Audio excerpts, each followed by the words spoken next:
Chapter 14. Mind over Matter. He could drive well, when he kept the speed reasonable, I had to admit. Like so many things, it seemed to be effortless to him. He barely looked at the road, yet the tyres never deviated so much as a centimetre from the centre of the lane. He drove one-handed, holding my hand on the seat. Sometimes he gazed into the setting sun, sometimes he glanced at me, my face, my hair blowing out the open window, our hands twined together. He had turned the radio to an oldies station, and he sang along with a song I'd never heard. He knew every line. "You like 50s music?" I asked. Music in the 50s was good, much better than the 60s, or the 70s. Oh! He shuddered. The 80s were bearable. "Are you ever going to tell me how old you are?" I asked, tentative, not wanting to upset his buoyant humour. "Does it matter much?" His smile, to my relief, remained unclouded. "No, but I still wonder," I grimaced. "There's nothing like an unsolved mystery to keep you up at night." "I wonder if it will upset you," he reflected to himself. He gazed into the sun. The minutes passed. "Try me," I finally said. He sighed and then looked into my eyes, seeming to forget the road completely for a time. Whatever he saw there must have encouraged him. He looked into the sun, the light of the setting orb glittering off his skin in ruby-tinged sparkles, and spoke. "I was born in Chicago in 1901. He paused and glanced at me from the corner of his eyes.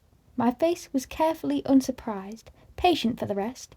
He smiled a tiny smile and continued. "Carlyle found me in a hospital in the summer of 1918. I was 17 and dying of the Spanish influenza. He heard my intake of breath, though it was barely audible to my own ears. He looked down into my eyes again. I don't remember it well. It was a very long time ago, and human memories fade. He was lost in his thought for a short time before he went on. I do remember how it felt when Carlyle saved me. It's not an easy thing, not something you could forget." "Your parents?" "They had already died from the disease. I was alone. That was why he chose me. In all the chaos of the epidemic, no one would ever realize I was gone."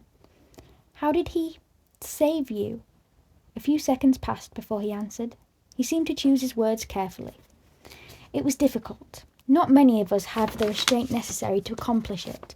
But Carlyle has always been the most humane, the most compassionate of us. I don't think he could find his equal throughout all of history."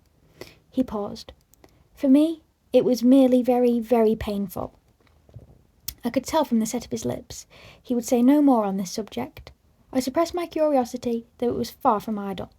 There were so many things I needed to think through on this particular issue, things that were only beginning to occur to me. No doubt his quick mind had already comprehended every aspect that eluded me. His soft voice interrupted my thoughts. "He acted from loneliness. That's usually the reason behind the choice. I was the first in Carlyle's family, though he found Esme soon after. She fell from a cliff. They brought her straight to the hospital morgue, though, somehow, her heart was still beating. So you must be dying then, to become—" We never said the word, and I couldn't frame it now. "No, that's just Carlyle. He would never do that to someone who had another choice." The respect in his voice was profound whenever he spoke of his father figure.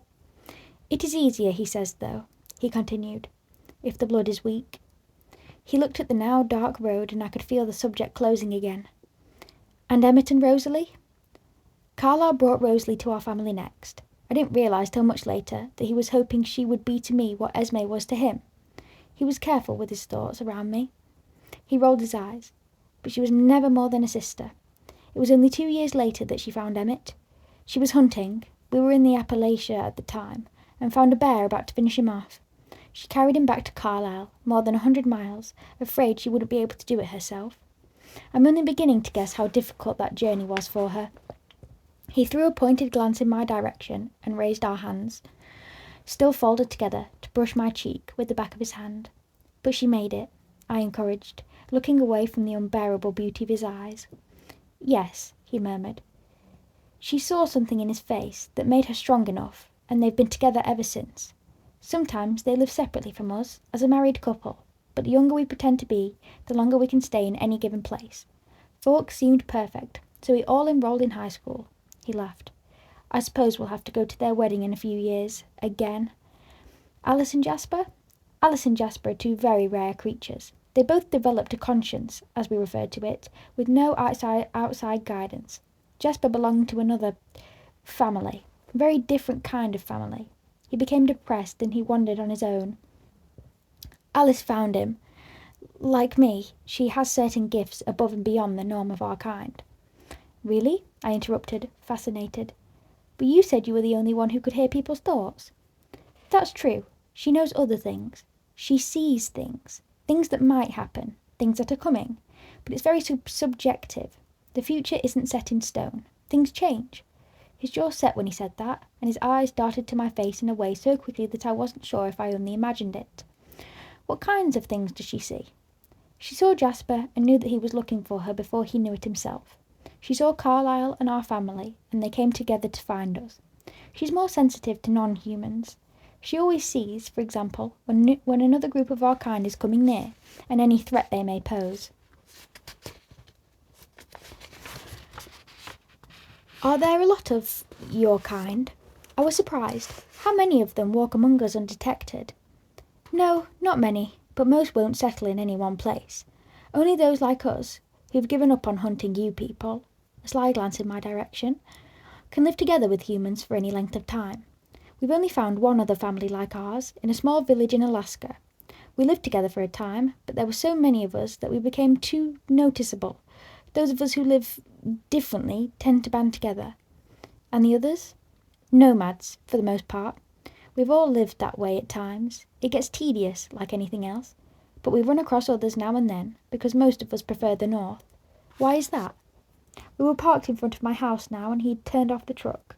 It was very quiet and dark. There was no moon, the porch light was off, so I knew my father wasn't home yet. "Did you have your eyes open this afternoon?" he teased. "Do you think I could walk down the street in the sunlight without causing traffic accidents? There's a reason why we chose the Olympic Peninsula, one of the most sunless places in the world. It's nice to be able to go outside in the day. You wouldn't believe how tired you can get of night time in 80-odd years. So that's where the legends came from? Probably.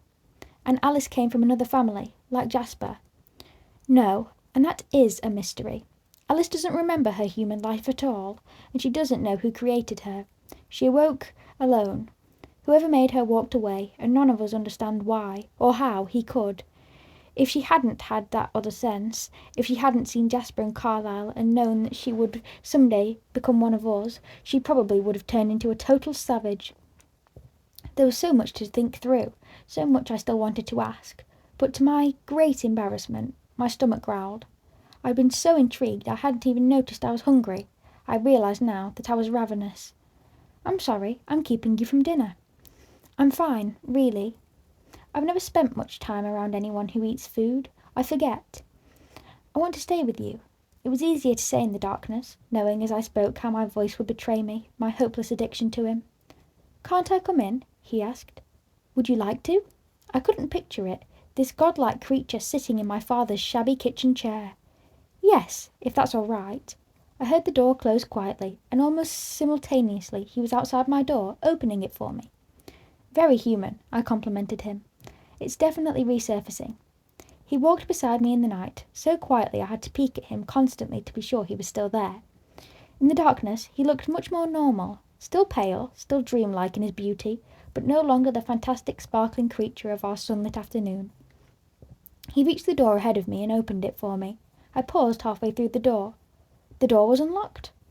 No, I used the key from under the eave. I stepped inside, flicked on the porch light, and turned to look at him with my eyebrows raised. I was sure I'd never used that key in front of him. "I was curious about you." "You spied on me?" But somehow I couldn't infuse my voice with the proper outrage. I was flattered. He was unrepentant. What else is there to do at night? I let it go for the moment and went down the hall to the kitchen. He was there before me, needing no guide. He sat in the very chair I'd tried to picture him in. His beauty lit up the kitchen. It was a moment before I could look away. I concentrated on getting my dinner, taking last night's lasagna from the fridge, placing a square on a plate, heating it in the microwave.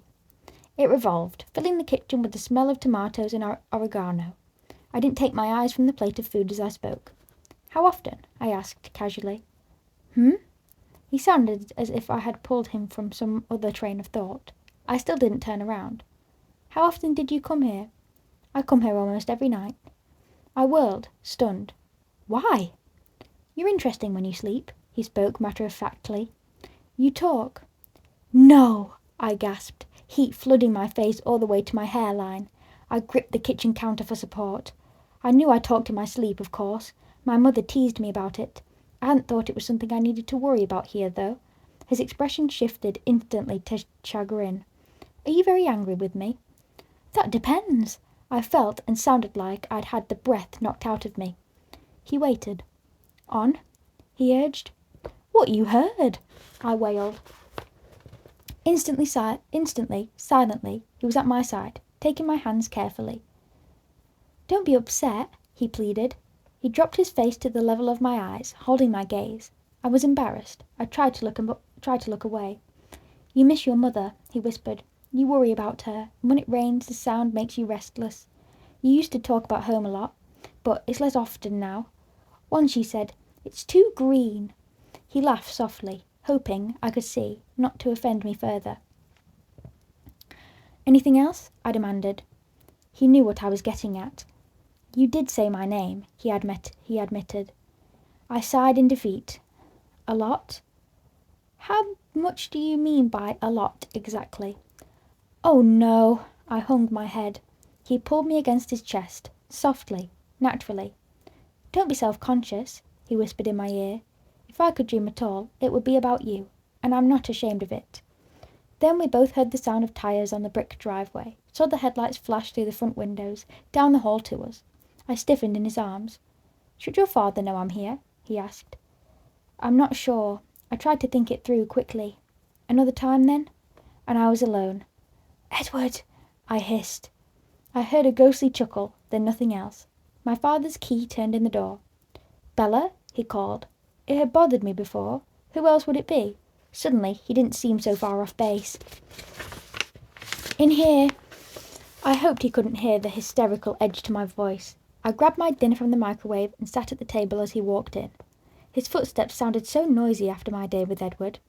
"Can you get me some of that? I'm bushed." He stepped on the heels of his boots to take them off, holding the back of Edward's chair for support. I took my food with me, scarfing it down as I got his dinner.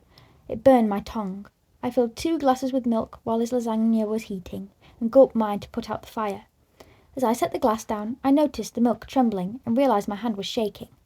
Charlie sat in the chair, and the contrast between him and its former occupant was comical. "Thanks," he said as I placed his food on the table. "How was your day?" I asked. The words were rushed. I was dying to escape to my room.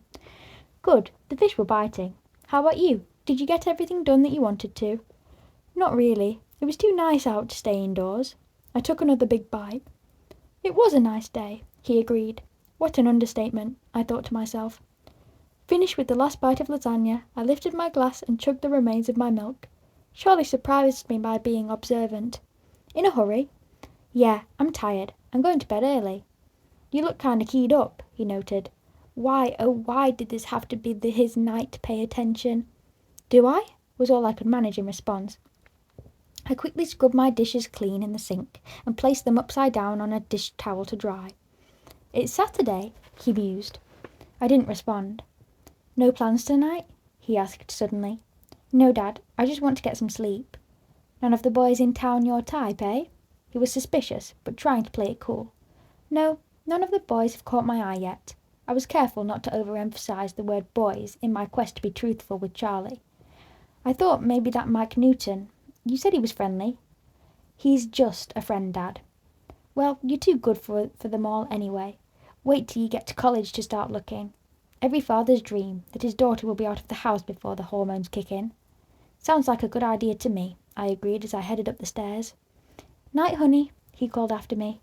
No doubt he would be listening carefully all evening, waiting for me to try to sneak out. "See you in the morning, Dad."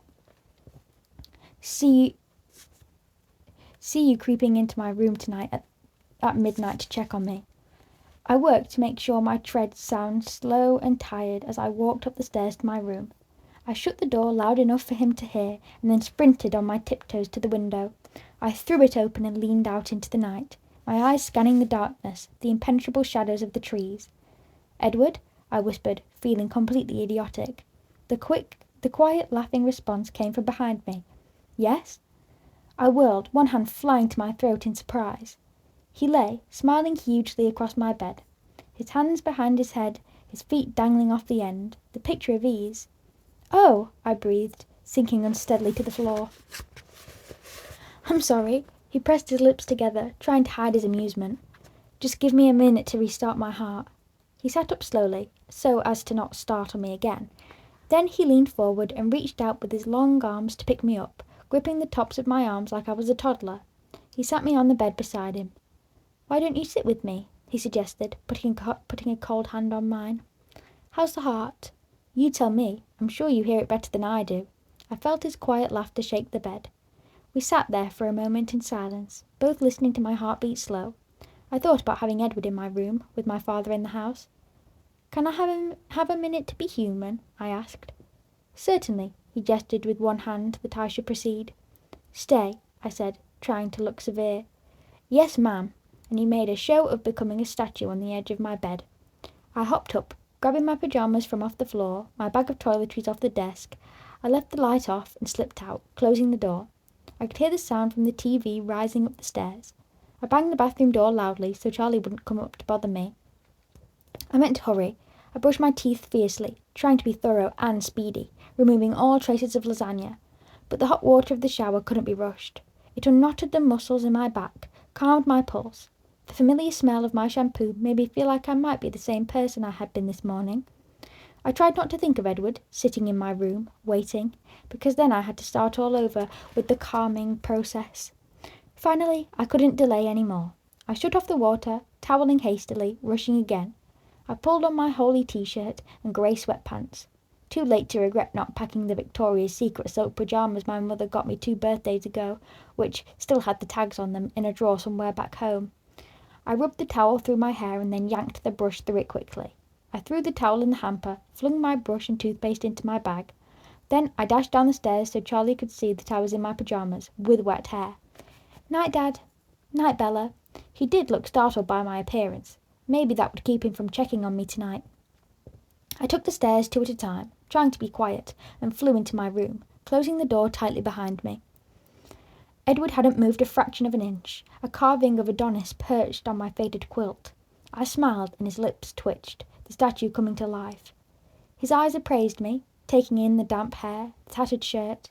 He raised one eyebrow. "Nice." I grimaced. "No, it looks good on you." "Thanks," I whispered. I went back to his side, sitting cross-legged beside him. I looked at the lines in the wooden floor. "What was all that for?" "Charlie thinks I'm sneaking out." "Oh," he contemplated that. "Why?" As if he couldn't know Charlie's mind much more clearly than I could guess. Apparently, I looked a little overexcited. He lifted my chin, examining my face. "You look very warm, actually." He bent his face slowly to mine, laying his cool cheek against my skin. I held perfectly still. He breathed. It was very difficult, while he touched me, to frame a coherent question. It took me a minute of scattered concentration to begin. "It seems to be much easier for you now to be close to me." "Does it seem that way to you?" he murmured, his nose gliding to the corner of my jaw. I felt his hand, lighter than a moth's wing, brushing my damp hair back, so that his lips could touch the hollow beneath my ear. "Much, much easier," I said, trying to exhale. So, I was wondering," I began again, but his fingers were slowly tracing my collarbone, and I lost my train of thought. "Yes," he breathed. "Why is that?" My voice shook, embarrassing me. "Do you think?" I felt the tremor of his breath on my neck as he laughed. "Mind over matter." I pulled back. As I moved, he froze, and I could no longer hear the sound of his breathing. We stared cautiously at each other for a moment, and then, as his clenched jaw gradually relaxed, his expression became puzzled. "Did I do something wrong?" "No, the opposite. You're driving me crazy," I explained. He considered that briefly, and when he spoke, he sounded pleased. "Really?" A triumphant smile slowly lit his face. "Would you like a round of applause?" I asked sarcastically. He grinned. "I'm just pleasantly surprised," he clarified. "In the last 100 years or so," his voice was teasing, "I never imagined anything like this. I didn't believe I would ever find someone I wanted to be with, in another way than my brothers and sisters. And then to find, even though it's all new to me, That I'm good at it, at being with you. You're good at everything, I pointed out. He shrugged, allowing that, and we both laughed in whispers. But how can it be so easy now? I pressed. This afternoon... It's not easy, he sighed. But this afternoon I was still undecided. I am sorry about that. It was unforgivable for me to behave so. Not unforgivable, I disagreed. Thank you, he smiled. You see, he continued, looking down now, I wasn't sure if I was strong enough. He picked up one of my hands and pressed it lightly to his face. And while there was still that possibility that I might be overcome, he breathed in the scent at my wrist. I was susceptible until I made up my mind that I was strong enough, that there was no possibility at all that I ever could. I'd never seen him struggle so hard for words. It was so human. So there's no possibility now? Mind over matter, he repeated, smiling, his teeth bright even in the darkness. Wow, that was easy, I said. He threw back his head and laughed, quietly, as a whisper, but still exuberantly. Easy for you, he amended, touching my nose with his fingertip, and then his face was abruptly serious. I'm trying, he whispered, his voice pained. If it gets to be too much, I'm fairly sure I'll be able to leave. I scowled. I didn't like the talk of leaving. And it will be harder tomorrow, he continued. I've had the scent of you in my head all day, and I've grown amazingly desensitized.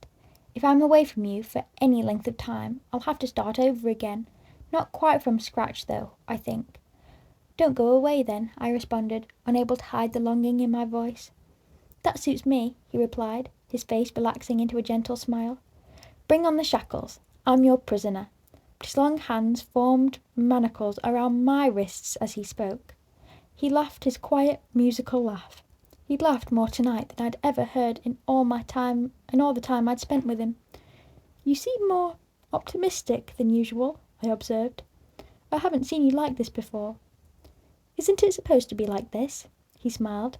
The glory of first love and all that. It's incredible, isn't it? The difference between reading about something, seeing it in the pictures, and experiencing it. Very different, I agreed. More forceful than I'd imagined. For example, his words flowed swiftly now. I had to concentrate to catch it all. The emotion of jealousy. I've read about it 100,000 times, seen actors portray it in 1,000 different plays and movies. I believed I understood that one pretty clearly, but it shocked me, he grimaced. Do you remember the day that Mike asked you to the dance? I nodded, though I remembered that day for a different reason. The day you started talking to me again.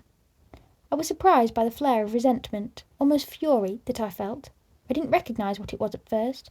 I was even more aggravated than usual that I couldn't know what you were thinking, why you refused him. Was it simply for your friend's sake? Was there someone else? I knew I had no right to care either way. I tried not to care. And then the line started forming, he chuckled. I scowled in the darkness. I waited, unreasonably anxious to hear what you would say to them, to watch your expressions. I couldn't deny the relief I felt, watching the annoyance on your face, but I couldn't be sure. That was the first night I came here. I wrestled all night while watching you sleep, with the chasm between what I knew was right, moral, ethical, and what I wanted.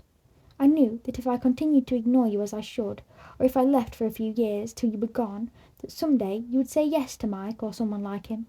It made me angry. And then, he whispered, as you were sleeping, you said my name. You spoke so clearly. At first I thought you'd woken, but you rolled over restlessly and mumbled my name once more, and sighed. The feeling that coursed through me then was unnerving, staggering, and I knew I couldn't ignore you any longer. He was silent for a moment, probably listening to the suddenly uneven pounding of my heart. But jealousy is a strange thing, so much more powerful than I would have thought, and irrational. Just now, when Charlie asked you about that vile Mike Newton, he shook his head angrily. I should have known you'd be listening, I groaned. Of course. That made you feel jealous, though really. I'm new at this. You're resurrecting the human in me, and everything feels stronger because it's fresh. But honestly, I teased, for that to bother you, after I have to hear that Rosalie, the incarnation of pure beauty. Rosalie was meant for you. Emmett or no Emmett, how can I compete with that? There's no competition. His teeth gleamed. He drew my trapped hands around his back, holding me to his chest. I kept as still as I could, even breathing with caution. I know there's no competition, I mumbled into his cold skin. That's the problem. Of course Rosalie is beautiful in her way, but even if she wasn't like a sister to me, even if Emmett didn't belong with her, she could never have 1/10, no, 1/100th of the attraction you hold for me. He was serious now, thoughtful.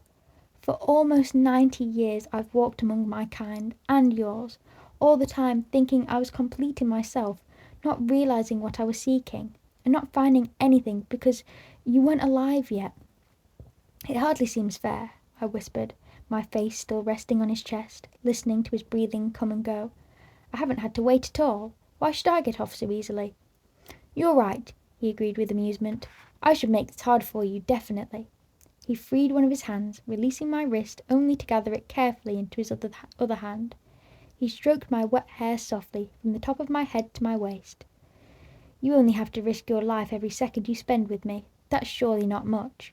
You only have to turn your back on nature, on humanity. What's that worth? Very little. I don't feel deprived of anything. Not yet. And his voice was abruptly full of ancient grief.